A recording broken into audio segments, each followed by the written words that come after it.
Yo confío que el pueblo colombiano haya aprendido de la lección de los hermanos venezolanos y que por tanto sepa que no nos pueden cocer como se cuecen a los sapos, a los que les van subiendo la temperatura en la olla, de manera que no se quejan hasta que finalmente fallecen.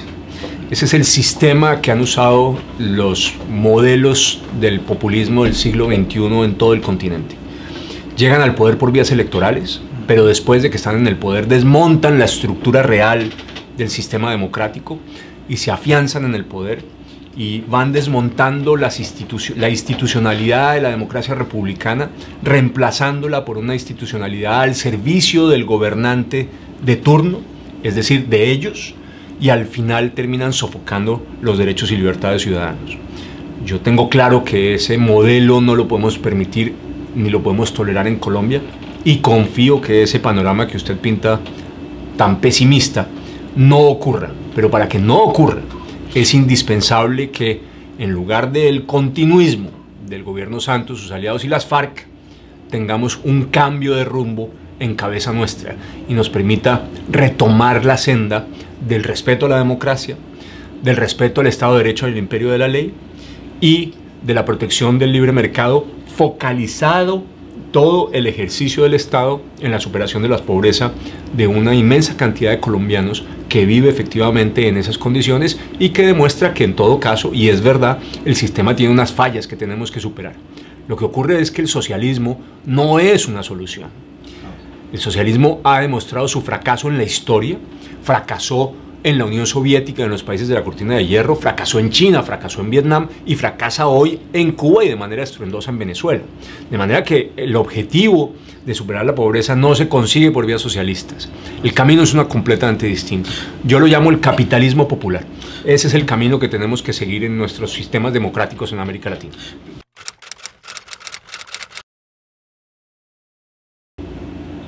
Como un cínico mentiroso que terminó por engañar al pueblo colombiano y que violó la democracia, porque se inventó un plebiscito el 2 de octubre para ver si aceptaba o no el pueblo colombiano el acuerdo con las FARC, lo perdió y sin embargo le hizo conejo, le hizo trampa a la democracia, le hizo trampa a los ciudadanos e implementó ese acuerdo.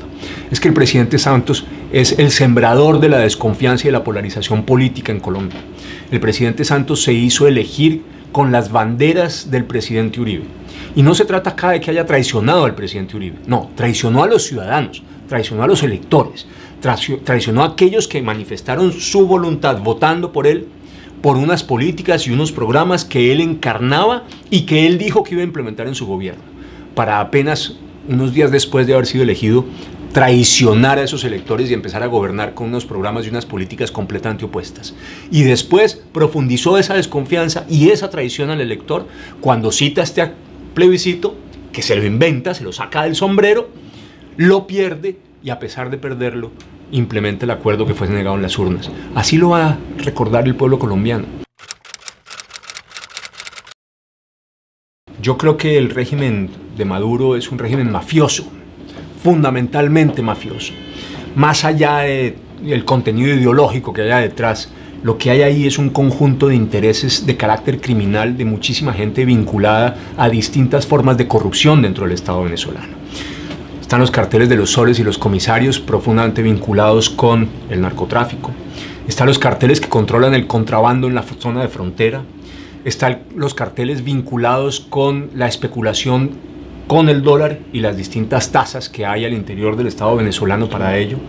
Está el cartel de aquellos que se benefician con los sistemas de seguridad social que ha desarrollado de muy mala manera y con muy poco éxito el gobierno venezolano, pero que terminan robando a partir de ese ejercicio. Y está por supuesto los carteles vinculados con PDVSA y el petróleo de Venezuela. Uno se siente y mire y en realidad lo que hay ahí es un conjunto de mafiosos corruptos, muchos de ellos vinculados con el narcotráfico, más allá de cualquier tipo de consideración ideológica. Dicho esto, si yo tengo que lidiar con esa realidad, ¿qué es lo que tengo que hacer? Por un lado, reconocer que uno tiene que vivir en un mundo donde hay estados con una naturaleza distinta y que el principio general de no intervención en los asuntos internos es un principio que rige las relaciones en el mundo. Pero por el otro, tener perfectamente claro que ese principio no limita la acción de los estados para la promoción de la democracia y de los derechos y libertades ciudadanos. Por un lado hay una Carta Democrática de Naciones Unidas que hay que hacer respetar, y por el otro lado están los tratados internacionales en materia de derechos civiles y políticos que también hay que hacer respetar. Y por tanto mi posición será la de respeto a los asuntos internos, pero la de la promoción de los derechos y libertades ciudadanas en Venezuela, porque ese es un compromiso internacional del Estado venezolano y a todos nos interesa que se cumplan esas obligaciones.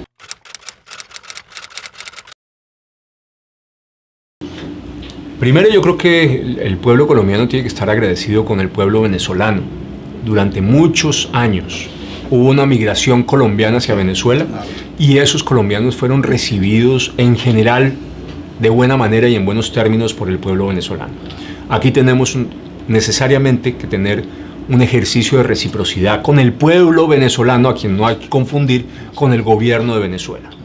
Eso primero. Pero segundo, aquí también hay un conjunto de obligaciones de carácter humanitario en el Estado y el gobierno colombiano.